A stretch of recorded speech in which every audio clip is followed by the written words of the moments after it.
Bonjour à toutes et à tous et bienvenue pour cette nouvelle vidéo de... Oui, petit changement de décor parce que le lieu où je fais ma vidéo d'habitude, juste au-dessus il y a le lave-vaisselle. Et là, vu que le lave-vaisselle tourne, ça serait dommage que vous ayez le son du lave-vaisselle en même temps.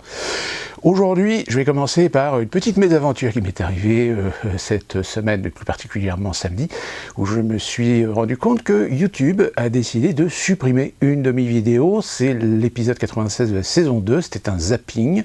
Peut-être que certains d'entre vous ont la chance de le voir et donc vous pourrez me dire si oui ou non cela correspond véritablement à une sanction justifiée du fait que, évidemment, ce que YouTube a reproché à cette vidéo, c'est d'avoir émis des informations fausses concernant le Covid. Et le problème, c'est que les deux éléments sur Covid que j'avais mis dans ce zapping, c'était évidemment cette explication africaine de la gestion de la pandémie, ce qui est quand même un peu, je dirais, un petit peu normal d'avoir quand même une opinion de la part d'un continent dont on n'entend même pas parler dans les médias, dont personne ne parle, personne ne sait ce qui s'y passe.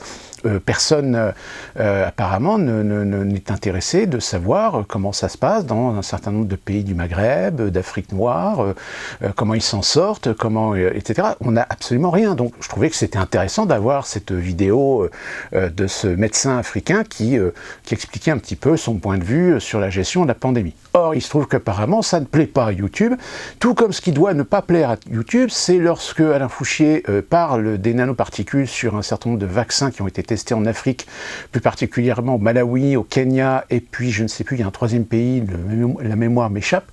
C'est pas de la fake news, puisque Le Monde lui-même, le journal Le Monde, que je rappelle, elle reçoit des aumônes très généreuses de la part de la fondation Belinda et Bill Gates, a fait un article en décembre 2019 sur justement ce test, cette expérimentation alors, pas un puçage avec une puce RFI, c'est un autre procédé, c'est-à-dire que c'est un système qui permet d'incrémenter sous la peau une sorte de particules luminescentes qui émettent une sorte de code et ainsi permettre d'avoir des informations sur les personnes et sur leur carnet de vaccination, leur carnet de santé, etc. Et donc cette expérimentation était menée, et je veux dire, les liens sont de cause à effet, et c'est pas de la fake news. Sauf que voilà, il se trouve que Facebook semble trouver ça être de la fake news. Alors, pas Facebook, pardon, YouTube. Donc YouTube a carrément supprimé cette vidéo. J'ai pas fait de réclamation parce que, évidemment, si je commence à jouer au con, vu que les zappings, j'utilise quand même des vidéos où peut-être certains nécessiteraient d'avoir des droits dessus, etc. Donc on va pas chercher des noises. Mais donc YouTube a envoyé le règlement concernant le Covid. Alors, le règlement concernant les informations médicales incorrectes sur le Covid-19. La sécurité de nos créateurs, spectateurs et partenaires est notre priorité absolue et nous comptons sur chacune et chacun d'entre vous pour nous aider à protéger cette communauté. Donc voilà, blabla, veuillez lire attentivement les réglementations. YouTube n'autorise pas les contenus qui propagent des informations médicales incorrectes, contredisant celles des autorités sanitaires locales ou de l'Organisation mondiale de la santé concernant la Covid-19. Cela ne s'applique qu'aux contenus allant à l'encontre des conseils de l'OMS ou des autorités sanitaires locales à propos des éléments suivants. Autorité locale, c'est-à-dire que autorité locale, c'est-à-dire que si en France, le gouvernement a décidé que l'hydroxychloroquine était interdite, était dangereuse, eh bien, si vous faites des vidéos sur l'hydroxychloroquine, apparemment, si je lis bien, Facebook doit vous supprimer votre vidéo. Concernant donc le traitement, la prévention, le diagnostic, la transmission. Les règles de YouTube concernant la Covid-19 sont susceptibles d'être modifiées à mesure que les conseils donnés par les autorités sanitaires mondiales et locales à propos du virus évoluent. Ce règlement a été publié le 20 mai 2020. Depuis, on a quand même pas mal de données qui ont changé. Depuis le 20 mai 2020. Donc YouTube va falloir peut-être un petit peu réactualiser vos critères pour déterminer qu'est-ce qui est bon, qu'est-ce qui est pas bon, qu'est-ce qui est vrai, qu'est-ce qui est faux. Parce que depuis le 20 mai, il y a quand même pas mal d'eau qui a coulé sous les ponts, sur beaucoup de certitudes, sur beaucoup de convictions qu'on a jouées, qu'on a utilisées à l'encontre de l'opinion pour convaincre du bienfait de certains traitements qui, au final, aujourd'hui, ces traitements sont considérés comme nocifs, puisque même l'OMS a émis un avis défavorable de ne pas utiliser, par exemple, le remdesivir. Sauf que YouTube, apparemment, il est toujours sur des règles qui datent du 20 mai. Ne publie pas de contenu sur YouTube s'il correspond à l'une des descriptions ci-dessous. Alors, contenu qui affirme que le Covid-19 n'existe pas. Contenu qui prône l'utilisation de remèdes maison en remplacement d'un traitement médical au lieu de consulter un médecin et de se rendre à l'hôpital, par exemple. Contenu qui incite les personnes à recourir à la prière ou à des rituels en remplacement d'un traitement médical. C'est pas une forme de discrimination, ça? Enfin, je sais pas, hein. Bon, évidemment, si des gens souhaitent essayer de soigner le Covid avec des prières, évidemment, il y a une responsabilité civile, mais enfin, c'est quand même assez étrange. Hein. Contenu qui affirme l'existence d'un vaccin contre le coronavirus ou d'un remède à l'efficacité garantie. Ben oui, normal, puisque de toute façon, même l'hydroxychloroquine, on n'a jamais prétendu que c'était un remède miracle, que c'était un remède qui pouvait fonctionner à condition de traiter, à condition avant cela de diagnostiquer. Ça paraît évident. Contenu qui affirme qu'un médicament actuellement disponible sur le marché permet de ne pas contracter le coronavirus. Tout autre contenu qui dissuade les personnes de consulter un professionnel de santé et de demander un avis médical. Information incorrecte concernant la prévention. Contenu faisant la promotion de méthodes de prévention qui contredisent les autorités sanitaires locales ou l'OMS. Donc c'est-à-dire que là, l'hydroxychloroquine, eh bien tous les gens qui font des vidéos pour expliquer que l'hydroxychloroquine, ça fonctionne, etc., eh bien ça devrait être supprimé. Voilà, c'est de la censure, hein, très clairement. Information incorrecte concernant le diagnostic, contenu faisant la promotion de méthodes de diagnostic qui contredisent les autorités sanitaires locales. Information incorrecte concernant la transmission, contenu faisant la promotion d'informations sur la transmission du virus qui contredisent les autorités sanitaires locales ou l'OMS. Qu'est-ce que je pourrais vous dire de plus que vu que pour les moyens de protection, le masque, on a quand même, avant le 20 mai 2020, un gouvernement dans un pays européen qui a dit que le masque ne servait à rien. Contenu qui affirme que le Covid-19 n'est pas dû à une infection virale. Contenu qui affirme que le Covid-19 n'est pas contagieux. Contenu qui affirme que le Covid-19 ne peut pas se propager sur certains climats ni dans certaines zones géographiques. Contenu qui prétendent qu'une personne ou un groupe d'individus sont immunisés contre le virus et donc ou ne peuvent pas le transmettre à autrui. Contenu qui remet en cause l'efficacité des mesures de distanciation physique et d'autres isolements préconisés par les autorités sanitaires locales ou l'OMS afin de réduire les risques de transmission du Covid-19. C'est-à-dire que même encore aujourd'hui, tout ce qui est confinement, distanciation, je veux dire, aujourd'hui, tout médecin intelligent, honnête, vous dira que de toute façon, le moyen de contagion le plus évident, ce sont ça. C'est les mimines, c'est les mains. C'est que vous attrapez le Covid à cause des mains. Si vous ne lavez pas les mains, si vous ne nettoyez pas les mains, si vous n'êtes pas faites attention à ce que vous touchez, etc., eh bien aujourd'hui, en effet, toutes les autres méthodes qui sont aujourd'hui imposées n'ont pas, scientifiquement pas prouvé que ça pouvait servir à réduire ou voire à amoindrir la capacité de contagion de la pandémie. Hein, c'est un débat de toute façon, mais le problème c'est que dans chaque débat, certains sortent ces chiffres, mais des chiffres qui sont incomplets par rapport aux périodes, qui sont incomplets par rapport aux personnes, incomplets par rapport aux tranches d'âge, incomplets par rapport aux comorbidités des individus, des fragilités, des pathologies, etc. Tout ça, ce sont des paramètres qui sont importants à connaître et à savoir. Hein, c'est comme aujourd'hui... Vous avez récemment, je ne sais pas si vous avez vu, je l'ai mis dans une vidéo, dans un zapping, Monsieur Vaccin, dont Monsieur Fischer, je crois, c'est Alain Fischer ou Michel Fischer, je ne sais plus son prénom, qui a complètement démoli la communication et la doctrine, et je dis bien la doctrine, des autorités, du gouvernement concernant les vaccins. C'est-à-dire que le mec, il a carrément dit devant le Premier ministre Jean Castex que, oui, enfin, les vaccins, pardon, oui, mais attention, ce sont des vaccins. Hein, c'est exactement ce que mon ami chercheur en biologie m'a dit. Il dit, c'est des vaccins. Alors, comme tout vaccin, il y a des gens avec qui ça va marcher, il y a des gens avec qui ça va pas marcher, et puis il y a des gens qui risquent d'avoir des complications ou des effets secondaires avec des contre-indications qui n'ont pas été respectées ou qui ne sont pas encore connues par rapport aux pathologies d'un certain nombre de gens. Mais en science, on appelle ça accepter le facteur risque. Sauf que le facteur risque aujourd'hui avec l'ensemble des vaccins, c'est comme l'a expliqué cette scientifique à un politicien, c'est aujourd'hui, est-ce que vous êtes d'accord d'accepter la responsabilité de mettre sur le marché et de mettre en place des vaccins qui ont un taux de risque d'effets secondaires graves et voire permanents de 3 à 10%. Hein, c'est-à-dire que sur 1 million de personnes, on a un risque d'avoir entre 50 000 et 100 000 personnes qui vont plus pouvoir travailler parce qu'ils vont avoir des conséquences physiques, des fatigues intenses, des douleurs musculaires, etc. Donc est-ce qu'ils sont aujourd'hui capables de prendre ce risque ? De toute façon, on le verra bien, puisque la Grande-Bretagne, la semaine prochaine, va commencer sa campagne de vaccins, hein, avec les premiers vaccins de Pfizer, soi-disant assurés, efficaces à 90%. Hein, alors, je crois qu'ils ont... normalement, il y avait 40 millions de doses de prévues,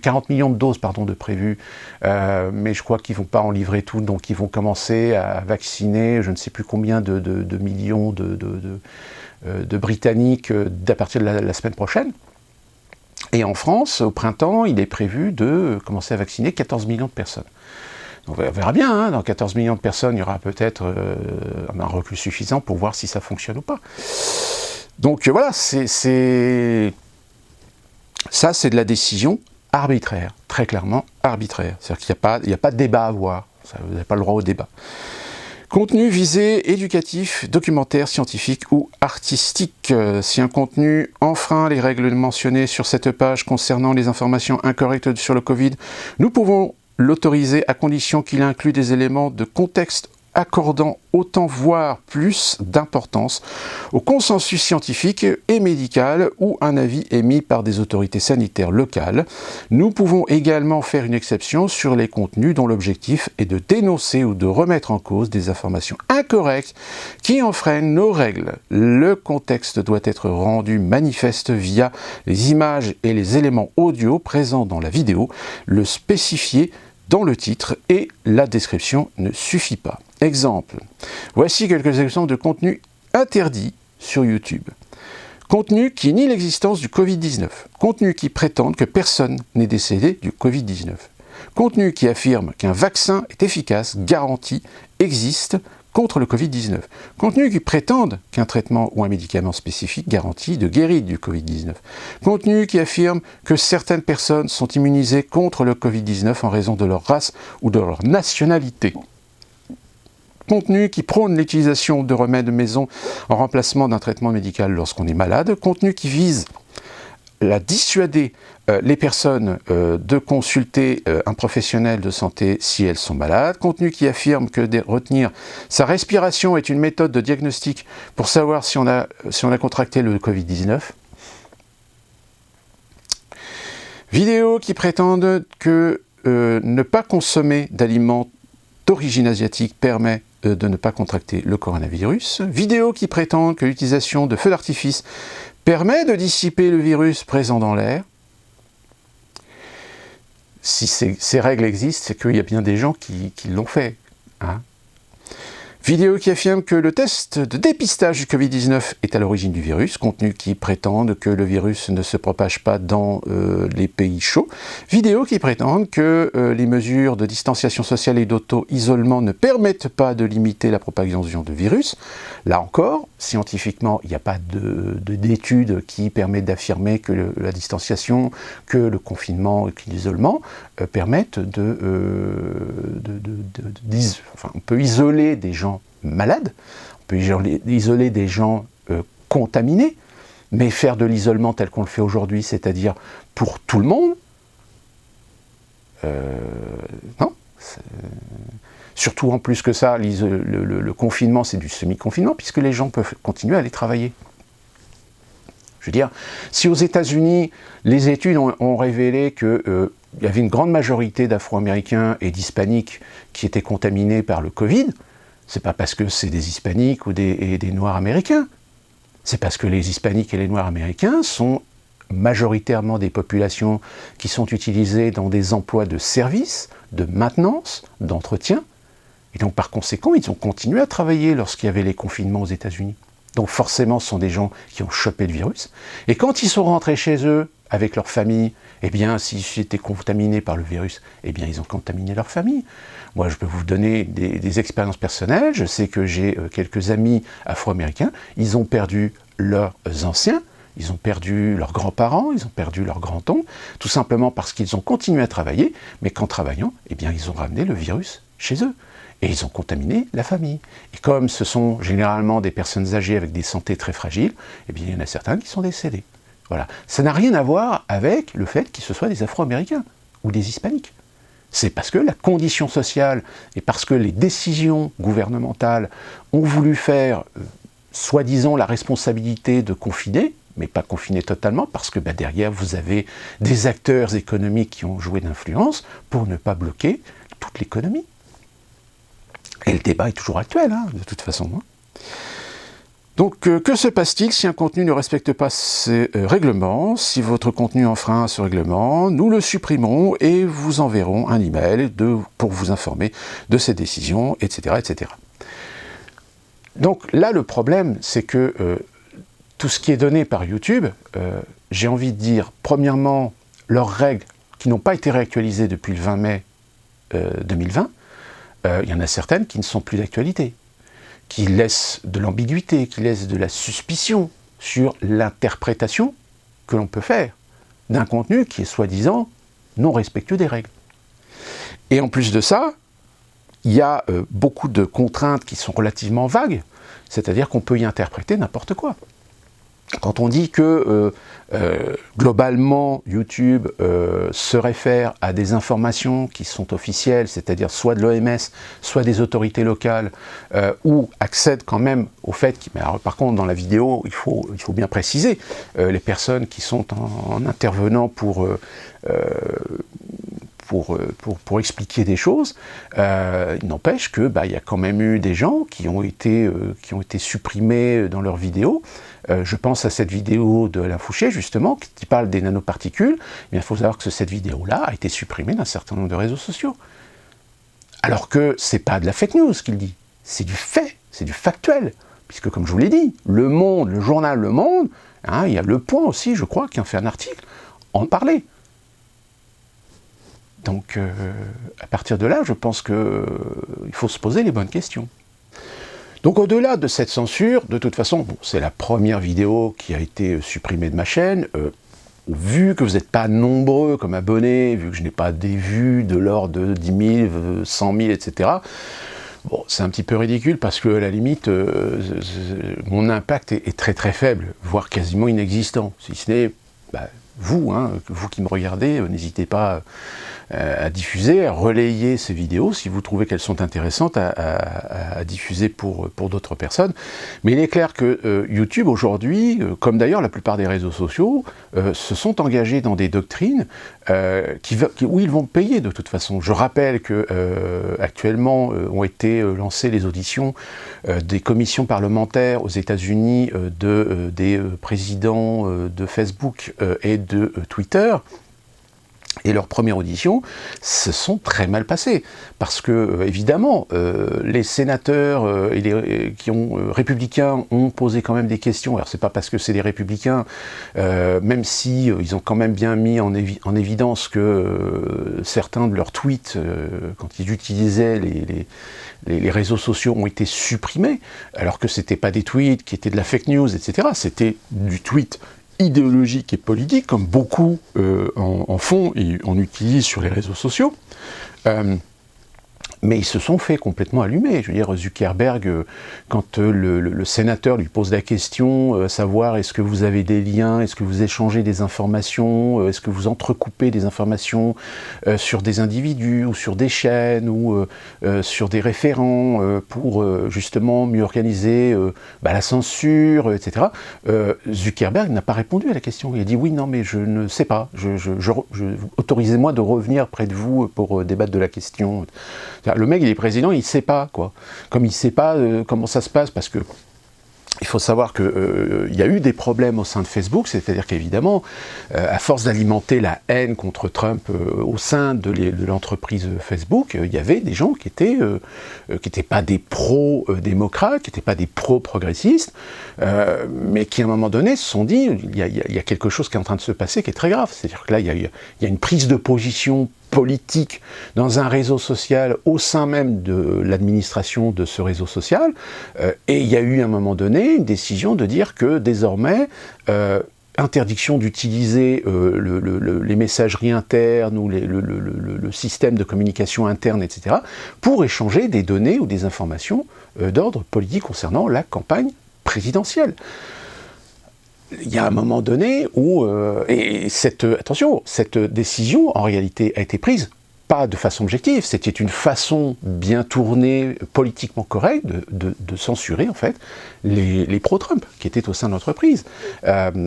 Donc là-dessus, il y a eu des plaintes qui ont été déposées, il y a eu des articles qui ont été faits sur Internet. Alors évidemment, ce n'est pas des articles que vous trouverez dans les grandes presses mainstream, hein. Ce sont des articles qui sont sur des sites alternatifs. Et donc, pendant la commission, le sénateur a posé la question, est-ce que, quelque part, vous n'avez pas fait du fichage, finalement, au sein de votre entreprise, pour déterminer qui était pro-Biden, qui était pro-Trump? Là encore, ah non, je ne suis pas au courant, etc.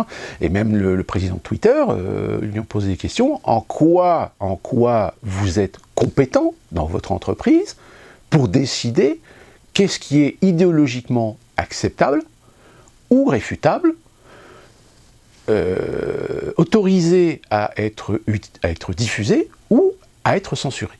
Là encore, le président de Twitter a été un petit peu penaud, parce qu'en effet, il n'a pas d'habilitation, il n'a pas autorité pour décider qui a raison ou qui a tort, en dehors de ces règles d'usage des réseaux sociaux, comme celle que je viens de vous donner sur YouTube, mais il faut bien admettre qu'il y a un moment donné où c'est allé beaucoup trop loin.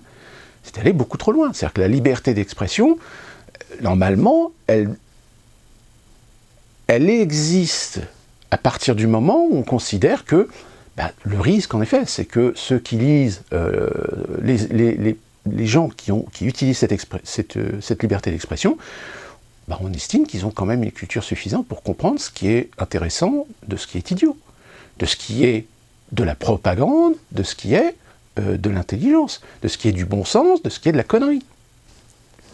Sauf qu'aujourd'hui, en effet, on se rend compte que de plus en plus, on essaie de canaliser, on essaie d'orienter la masse vers une pensée unique, c'est-à-dire la bonne pensée. Et si vous n'êtes pas dans la bonne pensée, si vous n'êtes pas idéologiquement dans les cordes, on constate que de plus en plus, vous êtes sujet à la censure. Donc le problème, il est là. Donc voilà, de toute façon, on y reviendra, parce que je pense que les réseaux sociaux, Facebook, Twitter et YouTube, ils ont du souci à se faire, parce que de plus en plus aujourd'hui, il y a beaucoup de gens qui finalement commencent à quitter ces réseaux sociaux pour aller sur d'autres réseaux alternatifs. Pour l'instant, en ce qui me concerne, j'ai juste une vidéo qui a été supprimée, mais en revanche, si dans un délai relativement court, à très court terme, j'ai encore des vidéos qui sont supprimées, là, dans ce cas-là, en effet, peut-être que j'envisagerais de quitter quitter YouTube et d'aller sur Odyssée, là au moins on n'est pas emmerdé. Autre information que je voulais vous donner, c'est il faut savoir qu'il y a eu des décrets, 3 décrets, qui ont été votés, qui ont été incrémentés au niveau de la loi sur le renseignement, et qui sont des décrets qui sont quand même dangereux. Et évidemment, ce n'est pas BFM, ce n'est pas LCI, ce n'est pas TF1 qui vous en ont parlé. Ce sont 3 décrets du ministre de l'Intérieur qui ont été publiés, et l'objectif est de muscler les fichiers de renseignement territorial, les PASP et les GIPASP, qui ont succédé au fameux système Edwige, et les enquêtes administratives. Parmi les multiples nouveautés, les services pourront recueillir des informations sur l'opinion des personnes, surveiller leur pseudo-Twitter et des données de santé. Le tout pour des finalités d'élargir et des finalités élargies qui dépassent la sécurité publique. Là, on est bien dans de la collecte d'informations sur de la suspicion, sur du soupçon d'individus pouvant avoir un caractère dangereux pour la sécurité publique, et vous remettre de la sécurité de l'État. Et donc, ces 3 décrets, c'est un décret fichier de prévention des atteintes à la sécurité publique, décret de gestion de l'information et de prévention des atteintes de la sécurité publique, et un décret enquête administrative liée à la sécurité publique. Je vous mettrai les liens Légifrance en dessous dans les commentaires. Des fichiers larges qui permettent aux forces de l'ordre de surveiller toute personne présentant une menace à l'ordre public, manifestant, violent, hooligan, dissident. Aujourd'hui, un dissident peut être considéré comme menaçant la sécurité et l'autorité de l'État, et donc peuvent accéder au PASP et GIPASP les agents des services, mais également tous les policiers et gendarmes, ainsi que les procureurs, ce qui est une nouveauté. Ce qui veut dire que l'autorité a désormais des outils pour ficher n'importe quelle personne, tant celle-ci estimera légitime d'assurer une surveillance de quiconque pouvant être une menace pour la sécurité publique et de l'État. Bref, vous venez de voir l'officialisation de fichiers qui n'étaient pas censés exister, mais qui maintenant ont une officialisation légale sous couvert d'une lutte contre le terrorisme, contre les violences, contre les menaces contre la sécurité publique. Nous venons de voir la concrétisation de ce que certains accusés de complotistes nous avaient alertés depuis des années. Et en effet, aujourd'hui, c'est un élargissement sous le prétexte, alors en premier évidemment de lutte contre le terrorisme, mais plus largement de lutte contre tout ce qui peut éventuellement menacer la sécurité de l'État. Je rappelle que Alain Soral est aujourd'hui en procès sous le chef d'inculpation de menace de l'autorité et de la sécurité de l'État. Alain Soral n'a tué personne. Alain Soral est un idéologue. Alain Soral est un essayiste. Alain Soral est quelqu'un de contestable dans ses idées, mais ce ne sont des idées. Alors le fait qu'après on dise oui, mais c'est des idées qui sont partagées par des gens, c'est des idées malveillantes, c'est du racisme, c'est de l'extrême droite, etc. Là encore, on tombe dans les schémas, on tombe dans les étiquettes, on tombe dans les généralités, ce qui est aujourd'hui défendu. C'est-à-dire qu'aujourd'hui, il suffit de voir un petit peu l'information pour se rendre compte qu'on sent bien qu'on veut défendre l'idée qu'il faut que vous acceptiez la propagande idéologique de généralité et ne pas vous intéresser aux détails, ne pas vous intéresser aux factuels. Parce qu'évidemment, si vous vous intéressez aux détails et aux factuels, vous allez vous rendre compte que ce qu'on vous prétend, ce qu'on veut que vous pensiez, eh bien en réalité, c'est de la doctrine, c'est de l'idéologie fausse, c'est de la propagande idéologique pour promouvoir eh bien, l'idée que vous devez vous contenter de ce qu'on vous dit comme foi de vérité, et de ne pas vous faire votre propre avis. C'est-à-dire que, et ça rejoint un petit peu aujourd'hui l'état de l'éducation nationale, aujourd'hui l'état de l'éducation nationale, on se rend compte que des gamins sortent avec le bac ou avec des DUG, mais on se rend compte que ce sont des gens qui n'ont plus de libre arbitre. Ce sont des perroquets qui ne font que répéter ce que l'on a expliqué, ce qu'on leur a dit, de croire, de penser. Mais ils ne sont plus capables de penser par eux-mêmes. Alors, c'est pas la majorité, quoique, on pourrait dire qu'il y a quand même une grande majorité.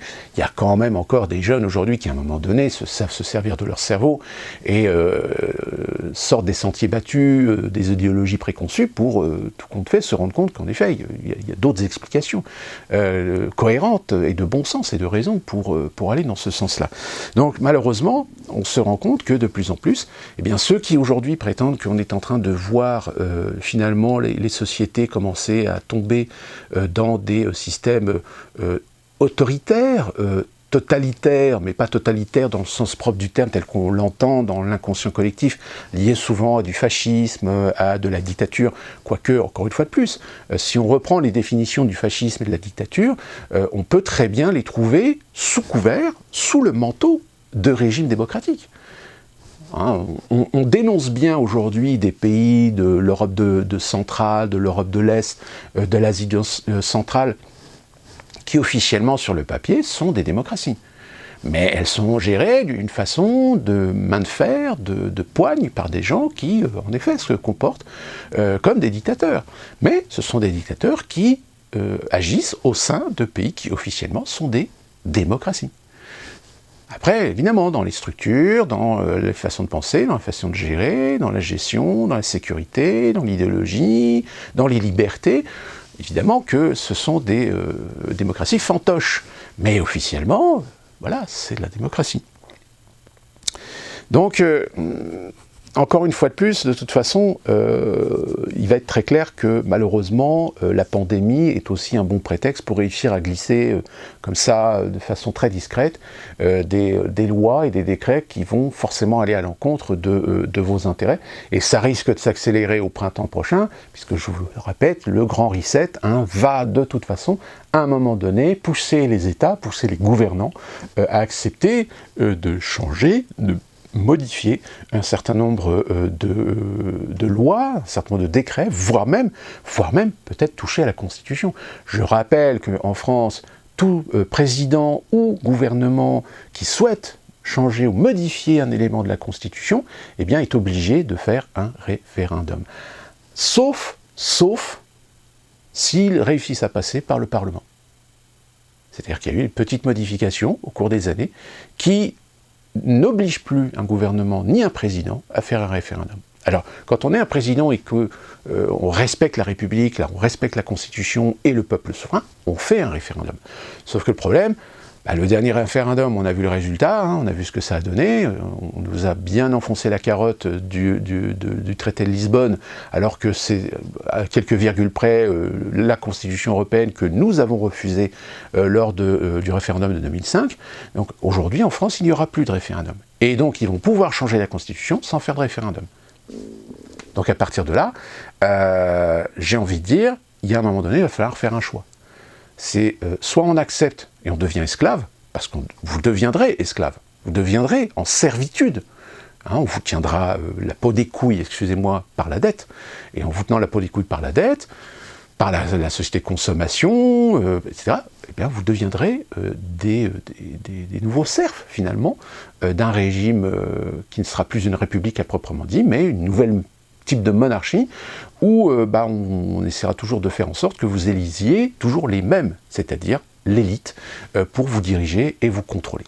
Donc, pour continuer cette vidéo, on va faire un petit résumé rapide de la situation concernant justement cette fameuse pandémie. Alors, si en France vous avez été reconfiné, apparemment les chiffres sont à la baisse et que malheureusement on a un gouvernement qui, oui, aujourd'hui le terme utilisé est l'absurdistan, c'est-à-dire des décisions complètement idiotes et stupides, c'est-à-dire qu'encore une fois de plus, on ne veut pas tuer l'économie de certains secteurs, donc on continue à laisser les gens travailler, mais le problème c'est que les transports en commun, le métro, le train, les bus, etc., eh bien, démontrent que quand on interdit ou quand on veut fermer dans les stations de ski les remontées mécaniques, ça n'a pas de sens. Alors, encore une fois de plus, ça n'a pas de sens, c'est qu'ils décident ça, mais quelques jours après, ils se rendent compte, ah oui, mais alors, c'est con parce qu'il y a des gens qui vont peut-être aller en Suisse, parce que les stations de ski sont ouvertes en Suisse, les restaurants sont ouverts en Suisse, les bars sont ouverts en Suisse. Et tout d'un coup, ils commencent à dire « Ah oui, mais dans ce cas-là, on va punir les gens qui vont avoir été en Suisse. » Sauf que le problème, c'est que quand on voit les interventions du Premier ministre, quand on voit les interventions chez Bourdin, et qu'il affirme que tous les Français qui seront contrôlés en provenance de Suisse, eh bien, seront mis 7 jours en isolement. C'est bien ce qu'il a dit. Retrouvez la vidéo, je l'ai mis dans un des zappings. Sauf que normalement, même le décret d'urgence sanitaire, qu'est-ce qu'il prévoit? Il prévoit que s'il y a contrôle, pour pouvoir mettre une personne en isolement, il faut le tester. Et si le test est positif, en effet, là, la personne, l'autorité a parfaitement le droit de le mettre 7 jours en isolement. Mais même s'il est 7 jours en isolement, cette personne a des droits, et a les droits d'avoir recours au juge des libertés. Et en règle générale, la procédure pourrait très bien faire en sorte que la personne sorte au bout de 72 heures, sous le prétexte que s'il a été testé positif, mais il a été testé positif avec un test qui aujourd'hui les tests sont remis en question dans leur qualité. Aujourd'hui, on a des tas d'exemples, des gens qui ont été testés à plusieurs reprises, un coup ils sont positifs, un coup ils sont négatifs, un coup ils sont positifs, un coup ils sont négatifs. Je vous remémore le fameux tweet d'Elon Musk, qui s'est fait dépister 4 fois, et sur les 4 fois, 2 fois il est négatif, 2 fois il est positif. Et donc il a légitimement posé la question, il dit, mais c'est quoi ce bordel? Aujourd'hui, beaucoup de spécialistes, beaucoup de chercheurs, beaucoup de médecins affirment que le test PCR, si vous faites des tests PCR et que vous faites plus de 20 à 30 cycles, c'est-à-dire qu'on teste 20 fois ou 30 fois l'échantillon, eh bien, c'est déjà un petit peu limite. Or, si en France vous faites 40 à 50 cycles, bah évidemment, il y a des chances que vous tombiez sur des résidus Covid ou des résidus d'autres maladies, mais qui vont rendre le test positif. C'est-à-dire qu'en fait, aujourd'hui, vous avez le risque d'être testé, déclaré positif, alors qu'en réalité, vous n'avez plus le Covid, ou vous n'avez pas le Covid, ou vous avez des résidus de Covid. Donc, cet argument-là suffit devant un tribunal, qui plus est, un tribunal qui ne prendra pas le risque de se retrouver à décider de laisser des personnes en isolement 7 jours, c'est-à-dire que c'est une astreinte aux libertés, et que cette personne finisse par aller en procès devant la Cour de justice, voire peut-être la Cour des droits de l'homme, pour dire voilà, on m'a astreint, on m'a supprimé les libertés sur l'argument d'un test qui aujourd'hui n'est pas viable, n'est pas fiable. Voilà. Et donc du coup, ça veut dire que si vous êtes testé et que vous êtes négatif, eh ben, les autorités à la frontière ne peuvent pas vous retenir. Donc, vous pouvez rentrer en France sans problème. Donc vous voyez la façon de communiquer du gouvernement, c'est de dire attention, si vous faites ça, on va vous punir. On va vous punir et sévèrement. Alors qu'en réalité, ben non, il n'y aura pas de punition, puisque de toute façon, déjà, on n'a pas les moyens de surveiller nos frontières, donc on ne va pas dépêcher des moyens déjà insuffisants en France pour aller faire des contrôles à la frontière suisse. Et pour choper qui? Pour choper 10, 20 personnes, qui, ça se trouve, les 20 personnes vont être négatives. Donc, au final, c'est débile. Donc, on a un gouvernement qui est géré par un Premier ministre qui est débile. Voilà. Encore une fois de plus, et aujourd'hui, sur Internet, vous avez de plus en plus de gens, et même pour vous dire, vous avez même des presses anglo-saxonnes qui commencent à se poser la question, si aujourd'hui Macron et sa clique, ils sont vraiment sérieux, s'ils sont vraiment fiables, s'ils sont vraiment crédibles. Alors je ne parle pas des presses anglo-saxonnes affiliées à tous les mouvements élitistes, des groupes finance, etc. Alors eux, Macron, c'est Dieu. Hein. Donc voilà, on en est à un point débile. Donc ça, c'est pour ce qui est de la France. Comme je vous l'ai dit tout à l'heure, la Grande-Bretagne va commencer à faire sa période de vaccination. Donc, je vous le dis, ça va être plus vite. Dès la semaine prochaine, la Grande-Bretagne sera le premier pays à commencer les picouzes dans une condition de tension politique et sociale. Sachant que de sources confidentielles, énormément d'acteurs de la santé publique britannique ne veulent pas se faire vacciner pour l'instant, du fait du manque de recul sur le produit de chez Pfizer, puisque c'est le produit de Pfizer qui va être en premier utilisé. Normalement, la Grande-Bretagne, comme la plupart des pays et l'Union européenne, ont passé des commandes sur un certain nombre de produits, plus particulièrement le vaccin de chez Pfizer, le vaccin de Moderna et le vaccin d'AstraZeneca.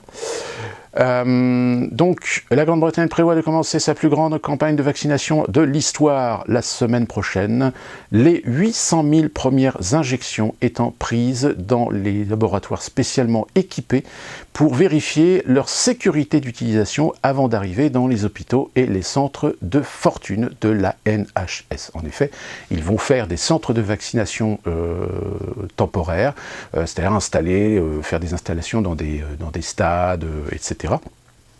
En préparation de l'opération gigantesque dans tout le pays, l'armée et le NHS, donc le service de santé d'État britannique, ont déjà effectué un essai de la campagne. L'exercice PANAS a eu lieu dans un stade de football de Bristol et a vu 30 employés et volontaires tester sur route comment il prévoit de donner à la plupart de la population le coronavirus jab dans les centres régionaux. Discutant du déploiement la semaine prochaine, M. Hobson a déclaré que ce serait un marathon, ce n'est pas un sprint, déclarant à BBC Breakfast « Nous attendons avec impatience le début de la course mardi ». Alors il faut savoir que déjà il y a certains problèmes au sein de certains services de santé où, comme je vous l'ai dit, il y a des gens qui ne veulent pas se faire vacciner parce qu'ils estiment que les vaccins, il n'y a pas assez de recul. Et il y a aussi une décision qui a été prise, c'est de vacciner finalement en priorité les personnes les plus fragiles et les plus faibles, ceux qui sont dans un besoin de soins. Et bien finalement, ça rejoint un petit peu ce qu'on avait entendu, c'est-à-dire on va soigner, on va vacciner d'abord les plus faibles. C'est-à-dire qu'on va finalement tester ces vaccins, leur efficacité sur les plus faibles. C'est-à-dire que là, mes enfants, eh bien, si jamais il y a un taux de létalité, c'est-à-dire s'il y a des morts sur un pourcentage qui révèle bien que le vaccin, eh bien, évitez-le, eh ben, ça va être gentil. Je pense que on n'est pas prêt de ne pas en finir avec cette histoire. Aux États-Unis, plusieurs soignants préfèrent attendre d'avoir plus d'informations. Et en effet, c'est vrai qu'aux États-Unis, il y a beaucoup d'hôpitaux où ils attendent le vaccin, mais ils attendent d'avoir des informations un peu plus complètes, des informations... Alors je rappelle que certains vaccins ont été validés par la FDA aux États-Unis, plus particulièrement celui d'AstraZeneca, mais on a encore des flous sur les essais, sur les tests qui ont été effectués. Je rappelle que je crois que c'est celui de Pfizer ou de Moderna, ou à moins que ça soit... Non, c'est celui d'AstraZeneca, où ils se sont rendus compte que les essais qu'ils ont fait, ils ont fait des essais avec les 2/3 des patients qui sont moins de 55 ans. C'est-à-dire que là, on n'a absolument aucun recul sur les conséquences sur des personnes âgées ou sur des personnes fragiles. Autre information aussi concernant, touchant la pandémie, c'est le professeur Raoult. Le professeur Raoult, il a été menacé de mort. Sauf que l'enquête a révélé très rapidement que le téléphone qui a été utilisé est un téléphone qui fait partie des téléphones mis à disposition au CHU de Nantes. Et donc, le CHU de Nantes, où se trouve, comme par hasard, l'un des détracteurs sévères de Raoult, le professeur François Raffi, chef de service d'infectiologie, qui aurait perçu plus de 500 000 € de la part de l'industrie pharmaceutique, dont une partie d'un laboratoire en concurrence directe avec l'hydroxychloroquine dans le traitement contre le Covid-19. En l'occurrence, le fameux Remdesivir de Gilead Science, dont il semble que le professeur Raffi a été l'un des fers de lance en France du fait d'avoir comme par hasard, perçu en début d'année 541 729 €, dont 52 812 € de la part de Gilead pour son service, en conflit d'intérêts et non des moindres, qui le place dans le top 10 des grands bénéficiaires de la générosité des Big Pharma, parmi les 30 000 praticiens répartis dans les 32 CHU en France, qui se sont donc partagés plus de 92 millions d'euros versés par l'industrie pharmaceutique. Voilà qui joue évidemment en défaveur du CHU de Nantes, qui pour les enquêteurs est un mobile suffisant pour suivre la piste éventuelle que cette menace de mort ait été proférée par une personne issue du CHU de Nantes. Donc vous voyez, à force de devenir haineux finalement, eh bien on se rend compte que cette histoire, cette pandémie, eh bien elle fait ressortir finalement tous les aspects néfastes finalement du libéralisme, tous les aspects néfastes de l'hégémonie, tous les aspects néfastes des pouvoirs, du capital, du bénéfice, du chiffre d'affaires, de la recette, du contrôle des esprits, du contrôle des infrastructures. C'est-à-dire que même aujourd'hui, faut savoir que l'ordre des médecins aujourd'hui est bousculé. L'ordre des médecins aujourd'hui, qui était pourtant une institution même entre vous et moi, qu'on estimait être respectable, eh bien aujourd'hui est remise en question dans ces instances, tant elle est aujourd'hui vérolée, tant elle est aujourd'hui impliquée dans des conflits d'intérêts assez flagrants, et qui finalement aujourd'hui, alors évidemment ils essaient considérablement de calmer le jeu, parce que si aujourd'hui les Français commencent à se rendre compte que des institutions qui sont censées être là pour assurer un certain respect, une certaine éthique dans le fonctionnement du pays, dans différents domaines, mais finalement on perd complètement confiance envers le système lui-même. C'est-à-dire qu'aujourd'hui, le système, il n'est plus fiable, il n'est plus crédible. Donc comment avoir confiance en un système qui est corrompu, qui est vérolé, qui est envahi par des conflits d'intérêts, par des influences, par des lobbying, sous l'autorité d'un gouvernement et d'un président qui sont tout aussi incompétents et tout aussi malléables aux intérêts aujourd'hui d'une politique, d'une doctrine qui consiste aujourd'hui à détruire la France par petits bouts pour ce projet européen supranational. Donc là encore, on est vraiment, on avance progressivement vers quelque chose qui commence à devenir véritablement inquiétant. Et je vais terminer par le Canada, puisque vous savez qu'on a entendu parler au Canada des fameux camps. C'est-à-dire que ce projet qu'avait peut-être, je dis bien, le gouvernement canadien, de construire des camps pour isoler des individus atteints de Covid. La polémique est née en fait de l'intervention d'un député qui avait posé la question au ministre de la Santé, je crois canadien, et qui finalement, le ministre canadien a dit non, c'est pas vrai, etc. Et le député par la suite a bien insisté en disant alors dans ce cas-là, j'ai ici un document qui relate en effet un projet de mise en place, d'implantation d'un certain nombre de camps, etc. Alors il faut savoir que cette polémique a été débunkée évidemment par un certain nombre d'organismes, dont le Décodeur du Monde.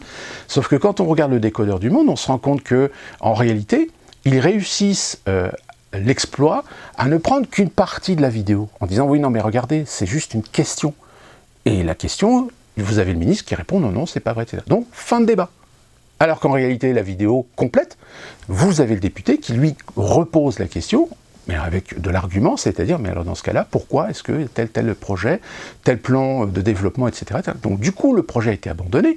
On a même Trudeau, le Premier ministre canadien, qui a été faire une intervention en disant que c'était une attaque des opposants, c'était de la fake news émanant des groupuscules d'extrême droite, etc. Enfin, tout un foin. Sauf que la grosse polémique sur des projets de camps au Canada pour les contaminés Covid-19 avait été démentie à coup de fact-checker sur les réseaux sociaux, alors que la vidéo complète de l'intervention donc de ce député à la Chambre ne laissait aucune ambiguïté sur le sujet d'un projet.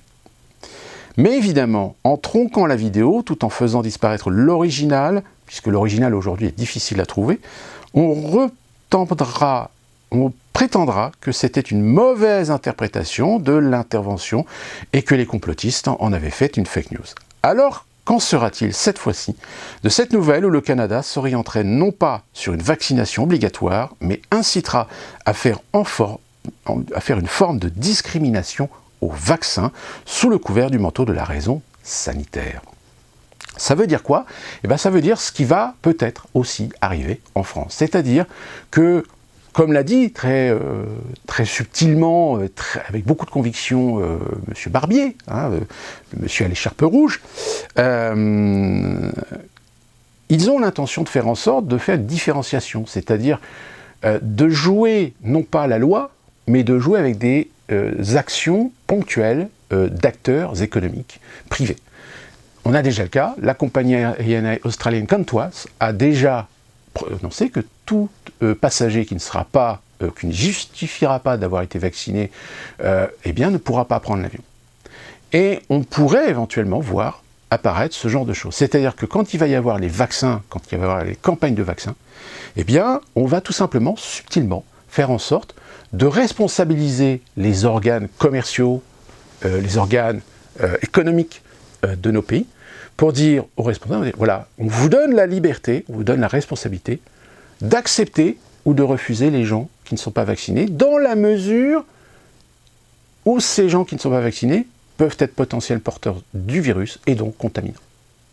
Et on risque de voir, en effet, eh bien, des accès, voire des libertés, se restreindre à l'encontre des gens qui ne se font pas vacciner. Voilà. C'est la stratégie qui est en train de se mettre en place.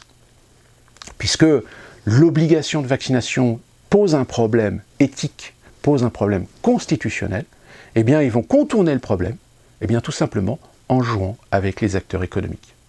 C'est-à-dire que ce seront les acteurs économiques qui feront la pression sur les gens pour les obliger à se vacciner. Et ça pourrait être n'importe quoi. Ça peut être les parcs d'attractions, ça peut être les cinémas, ça peut être même les centres commerciaux, ça peut être tous les transports privés, les trains, les avions, les bus, le métro. Qui plus est, ça serait alors considéré faire une différenciation entre les gens qui acceptent de se faire vacciner et ceux qui ne le font pas. C'est-à-dire que ceux qui ne le feront pas, eh bien, n'auront plus accès à un certain nombre de services, à un certain nombre de prestations, à un certain nombre de commerces, parce qu'ils ne se seraient pas fait vacciner. On est en train de s'orienter dans cette direction. Et au Canada, ils sont en train de mettre en place ce procédé. Voilà, je pense que très sincèrement, si vous avez suffisamment aujourd'hui d'expérience, suffisamment de maturité, si on se retranspose peut-être même 10 ans en arrière, on se dit il y a 10 ans, si on avait lu ça, si on avait vu ça, même de la part de gens sur Internet, sur des sites, sur des vidéos, tout ça, on n'y aurait pas cru. On n'y aurait pas cru. On aurait dit on aurait dit c'est des complotistes. C'est des fous, c'est des malades.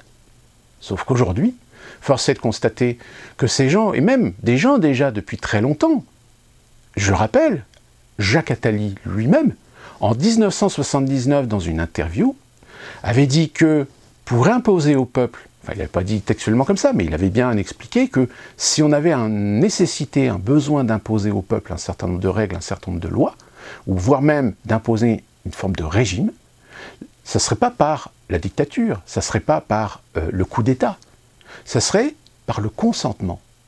Et le consentement, eh bien, la meilleure façon d'obtenir le consentement d'un peuple pour accéder à la substitution d'un régime par un autre, c'est la peur. Et la peur, quel est l'outil qui peut faire majoritairement peur à un peuple? Eh bien, c'est la maladie, c'est le virus, c'est la pandémie. C'est ce que disait déjà en 1979 Jacques Attali. Donc, ça peut faire amener à réfléchir. On reverra de toute façon toutes ces choses-là, on reparlera du Covid, on reparlera du grand reset, on reparlera de beaucoup de choses, parce que là, on se rend compte que finalement, de plus en plus, les choses commencent à se lier les unes avec les autres. Et je pense que là, vous pouvez commencer peut-être à vous inquiéter.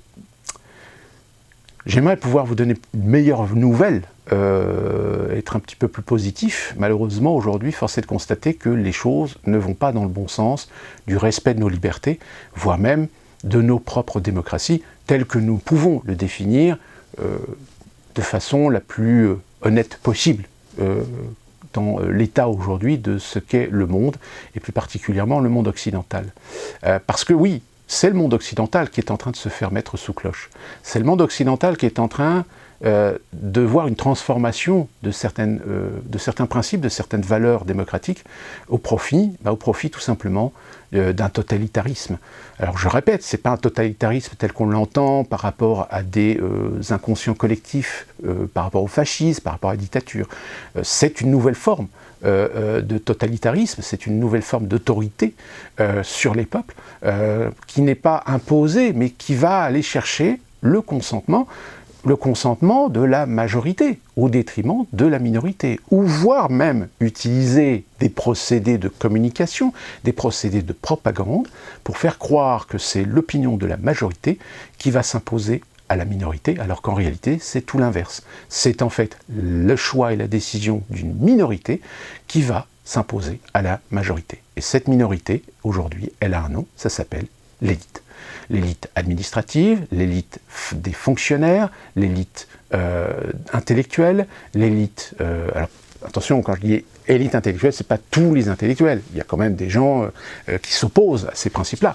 Mais on voit bien, le milieu culturel, le milieu artistique, on lui demande de s'impliquer, de jouer de son influence, que ce soit des chanteurs, que ce soit des acteurs, que ce soit des écrivains, que ce soit des philosophes, pour vendre cette doctrine.